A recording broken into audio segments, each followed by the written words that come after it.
What's happening in Burkinafaso must be supported. What's happening in Mali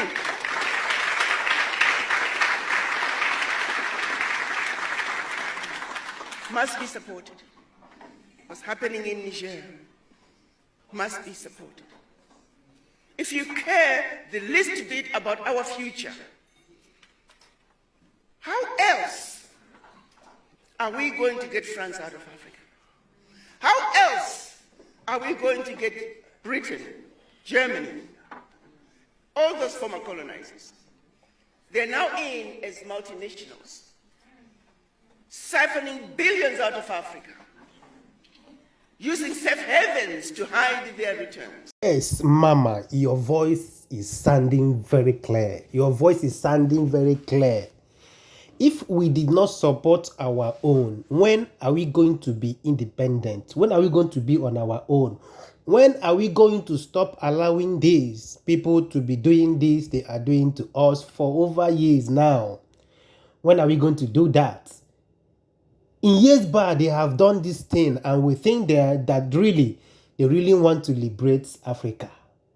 They have done it in Libya. They have done it in so many places. But after all these things, nothing really happened. If you go back to those places today, in fact, you will say, you'll be like, these people, they get government at all. That's the story. If we would not support these people. Yes, some people say that they came through bala, that they came through military, that in this generation now, there's something like military. But the people that you say that they came through military are doing wonders more than those people in your country that came through democracy. Yes, some people in their democratic leadership, they have turned the democracy upside down. Yes. But these people you said that they came through military are leading his people like a civilian. Yes, they came through military, but they're leading like civilians to their people. And people are still complaining that you want democracy. The question I want to ask those people saying that, can you tell me the benefit of democracy in your own country? Because me, in my own countries, I've not seen anything. It's just this one, all our leaders are jumping from one party to another. That's democracy in my country. They are jumping from one party to another, trying to create one party system in Nigeria. That is the democracy some of you want to establish everywhere in Africa. Yes, that's the thing. Just continue to watch the video and make sure you subscribe to my channel. Drop your comments, turn on your notification button, and make sure you also follow me on my page. I remember my humble self, the Aikman, the right man. We always stand on the truth and nothing but the truth. Don't play. Peace and love. Watch the video. We know they're here. They are now wolf in sheep's clothing. What is it going to take? If you look at the move that Niger made, by simply saying, France, you can no longer buy our uranium for 80 cents a kilo, when we know very well you're selling it for 200 euros per kilo.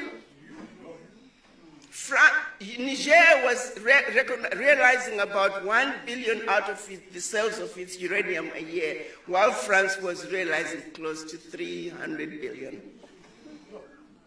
That one move alone, when Niger said, if you want our uranium, 200 euros a kilo, please. Immediately, 300 billion. 1 million. It's not going to take much to change Africa. We got what it takes.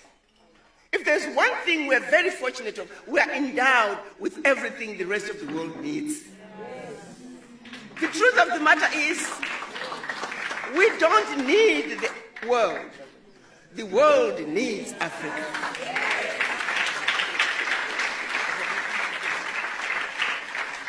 But do we really know that and believe in it and are ready to stand up and proclaim who we are? And let them know.